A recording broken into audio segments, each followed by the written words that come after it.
এরপর আস্তে আস্তে ছাদ থেকে পিঠেটা তুলে নিতে হবে।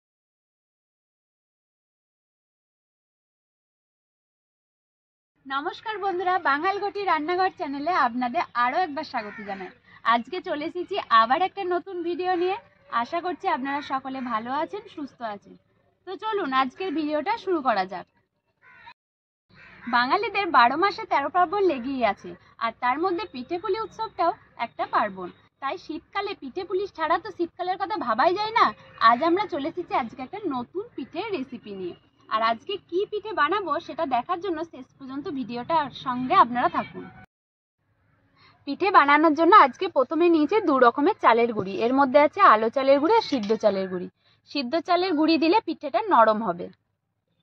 এখানে নিয়েছি চিনি আর বাতাসা।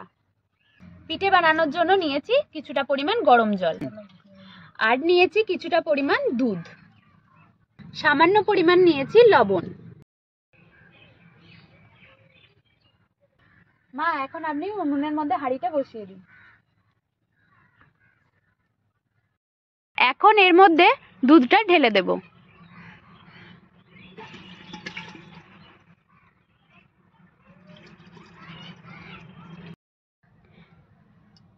এখন দুধটা বেশ খানিকক্ষণ ধরে ভালো করে জাল দিতে হবে। পরে এই দুধের মধ্যে দিয়ে দেব চিনি, আর দেব কয়েকটা বাতাসা।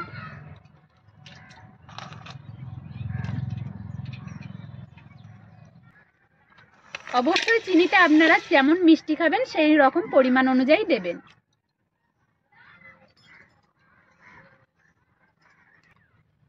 ওইদিকে আমাদের দুধ এখন জাল হচ্ছে, আর আমরা এই চালগুড়িটা ভালোভাবে মাখিয়ে নেব, পিঠের জন্য তৈরি করে নেব। এর মধ্যে দিয়ে দিলাম পরিমাণ মতো লবণ। এখন কিছুক্ষণ ভালোভাবে এটার সাথে মিক্সড করতে হবে, যাতে নুনটা পুরো চালগুড়ির সাথে ভালোভাবে মিশে যায়।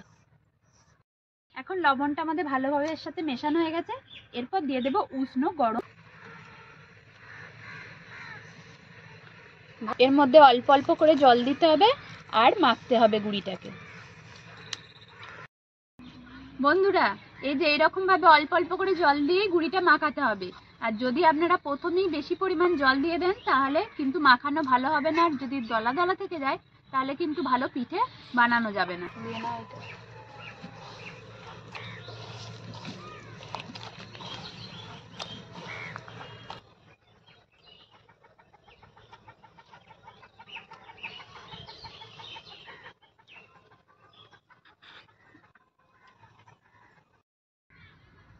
শীতকাল আসলেই যেন মনটা কিরকম পিঠে পিঠে করে ওঠে।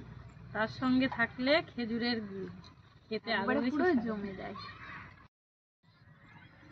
বন্ধুরা, এখনো পর্যন্ত আপনারা বাড়িতে কে কে পিঠে বানিয়ে খেয়েছেন আর কি পিঠে বানিয়েছেন সেটা কিন্তু অবশ্যই আমাদেরকে কমেন্ট করে জানাবেন। ব্যাটারটা ঠিক এই রকম, বেশ ঘনও না আবার খুব পাতলাও না, এই রকম ভাবেই মাখিয়ে নিতে হবে।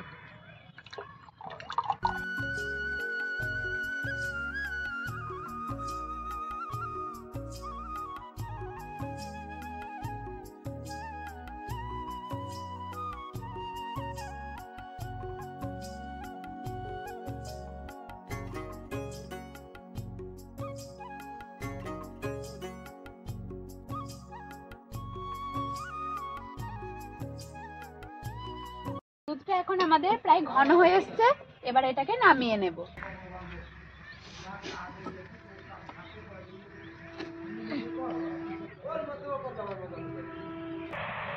এখন এই পিঠে বানানোর সাজটা উনুনের মধ্যে বসিয়ে গরম করে নেব। সাজটা দেখে তো আপনারা বুঝতেই পারছেন আমরা কি পিঠে বানাবো।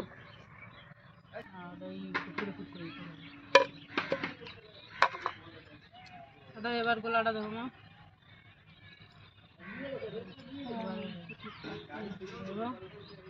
মা তাকাও। এই সাজের মধ্যে কিছুটা লবণ দিয়ে ভিজে নাকড়া দিয়ে ভালো করে মুছে নিতে হবে।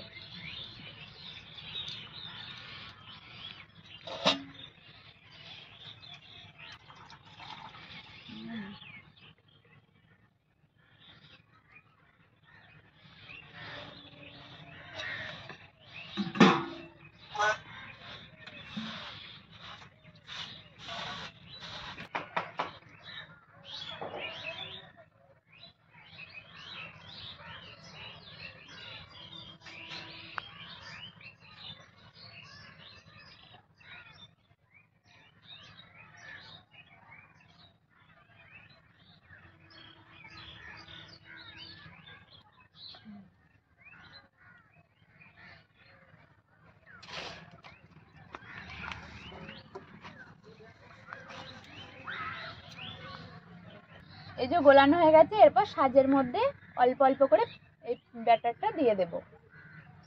করছিস না? বলতাম চালিয়ে যাবে। দে, চল দে, চল দে। রাখ, অল্প দিস। বেশি করে দিস। আমার একটা পরিমাণ আছে না। এরপর এটাকে ঢাকনা দিয়ে ঢাকা দিয়ে দেব। ওই খোলা দেয় যাবে না, অন্য খোলা করতে হবে। মা এই ভর্তি করে দাও না গা। প্রথম ছিল না।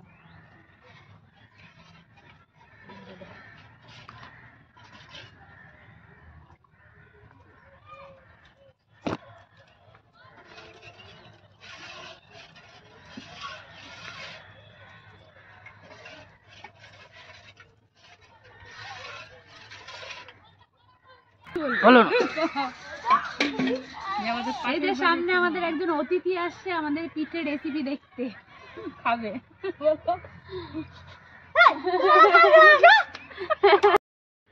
4-5 মিনিট হয়ে গেছে, এবার ঢাকনা খুলে পিঠেটা নামিয়ে নেব।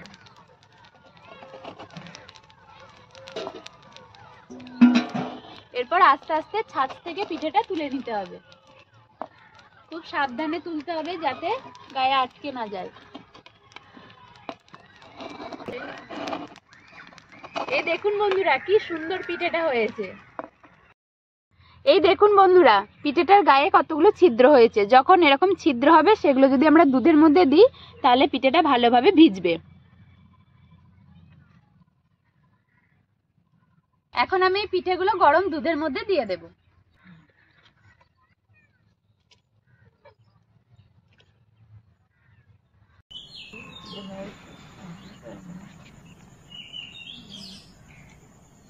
এখন আমাদের পিঠে বানানো হয়ে গেছে। এই দেখুন বন্ধুরা আমাদের পিঠে বানানো কমপ্লিট হয়ে গেছে। আর আপনারা কে কে এই পিঠে আগে খেয়েছেন তারা অবশ্যই আমাদেরকে কমেন্ট করে জানাবেন। পিঠেটা তো অবশ্য দেখতে খুবই সুন্দর হয়েছে, এবার খেতে কেমন হয় সেটাও আমরা টেস্ট করে দেখব।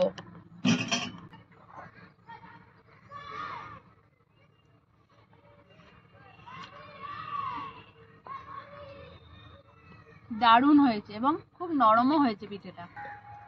আজকে চিতই পিঠের রেসিপিটা আপনাদের কেমন লাগলো সেটা অবশ্যই কমেন্ট করে জানাবেন। আর এরকম নিত্য নতুন ভিডিও পাওয়ার জন্য আমাদের চ্যানেলটা সাবস্ক্রাইব করে পাশে বেল আইকনটি প্রেস করবেন। আর লাইক শেয়ার কমেন্ট করতে একদম ভুলবেন না।